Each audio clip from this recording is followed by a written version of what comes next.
Bray Hubbard, listen, most people are going to fall into the trap. Hey, white safety, he's Dylan Thieneman. People are going to say he's Dylan Thieneman. He plays somewhat like him. He's Reed Blankenship. He's the other white safety.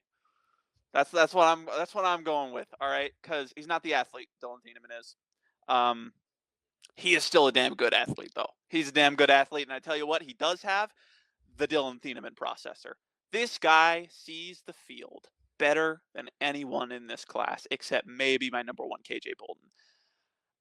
And I said it last year, and I'll say it again. You have some of the most exciting moments watching Bray Hubbard because every single time you're watching the All 22, you have a great look at what the offense is doing, and you're seeing, okay, this is what they're going to. Please, can the safety get there?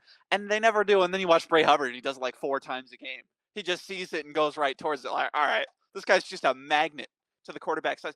And he's not even like these other guys who have to read the quarterback size. He doesn't have to read the quarterback size. He's a psychic. He just know that's gonna be the thumbnail. He's a psychic. There we go. He's just a psychic. He knows exactly what they want to do. There are so many times where he decides pre-snap on where he wants to go, and he's right. Okay, whatever. He's just right. And this is the kind of thing that translates to the NFL. This level of processing ability, this level of knowing what knowing what the offense is trying to do, how they're trying to beat you, and not letting them beat you in that way.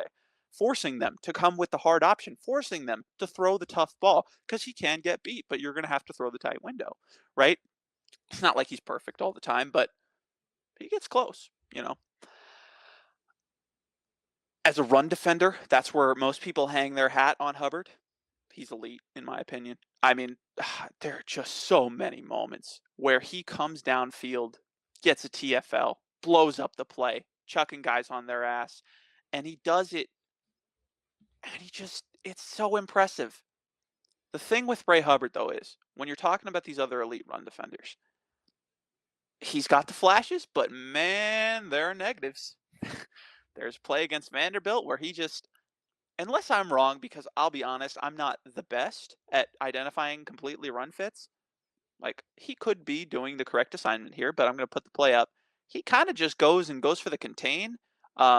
There's no second level, so the running back breaks through and he scores a touchdown. And Hubbard probably should have been there to stop it.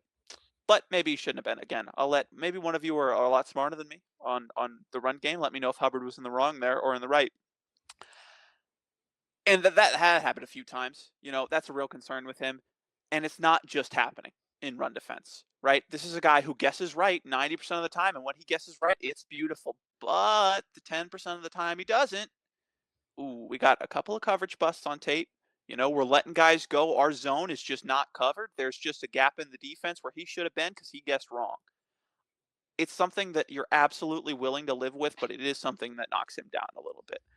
Then you talk about what he does when he sniffs out the play. What does he do? He just goes in there and makes things miserable at the catch point. He's going to get in there, get his hand in, and just make you fight for the football.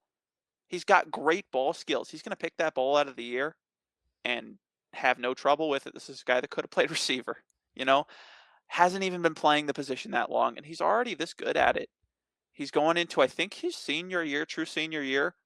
He got a whole lot better from last year. I think his athleticism went up a notch. I still have some concerns about the fluidity, the change of direction. Can he match in man coverage against these slot receivers? No worries about him. Against tight ends, think he could be a tight end eraser with how physical, how strong he is. He's 6'2", 217, and looks every bit of that.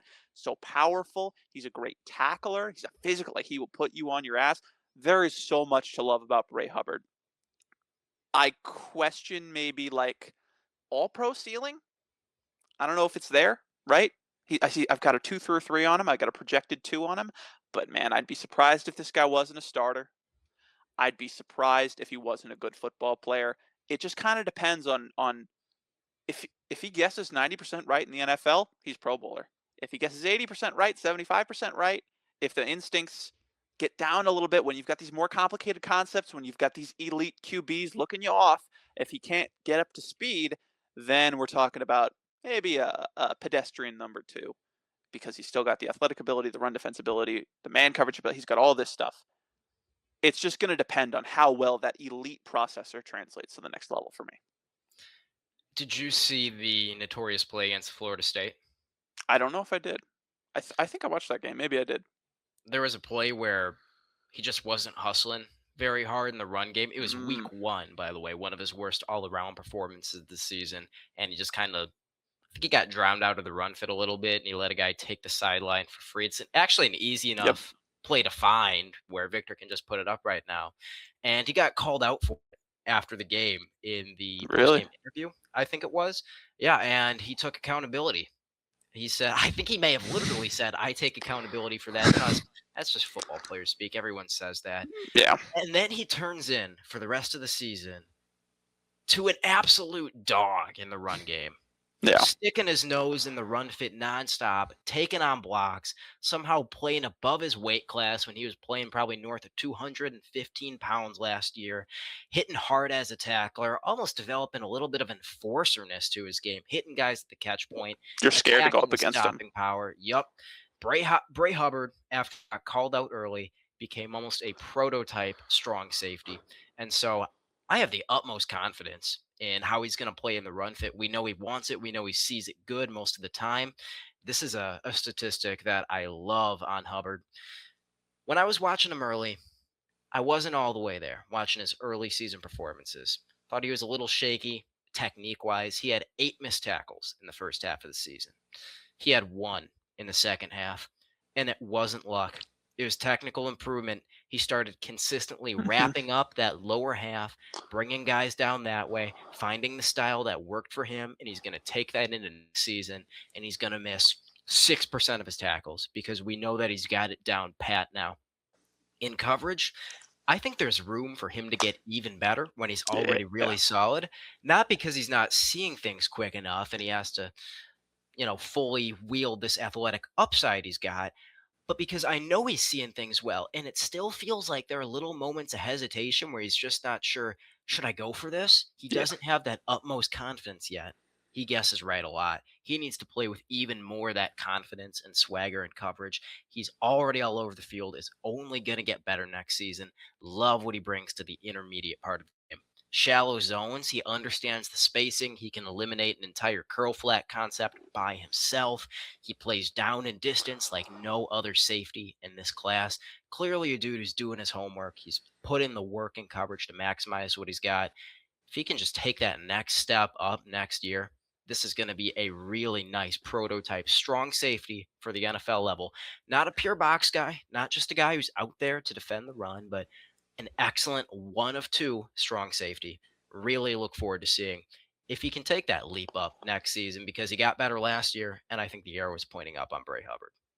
Yeah, and I comped him to Reed Blankenship because I could just so clearly see him in that Eagles system. Half the time you're rotating down into an intermediate zone, half the time you're playing quarters, and you're eating it alive both times. The one complaint I'd have about his intermediate stuff is that sometimes he'll lose guys behind him trying to make the play, right? There's a guy behind you, you kind of have to watch him a little bit, but there's not much stuff he does too poorly. If he can clean up some of those holes, which I have full belief he will, the development track has been there. That's the reason. That was the biggest reason why I was so in love with him last year. He didn't play all that much, but when he did, I just thought it was incredible. And you see him actively learning every game he got better. I was like, is that going to continue into next season? Because if it does, he could be in my top three again. Guess what it did? He's here again. So, um, Hubbard, one of my favorite guys to watch in all of college football this year. It was one of the few guys that I turned on the tape for mid-season, even though I figured he probably wasn't coming out. I want to watch more Bray Hubbard, man. I want to watch more of him just to see if he's holding up, and absolutely he was. I had a fourth round grade on him last summer. Now he's a day 2 guy. Great There call we out. go. There we go.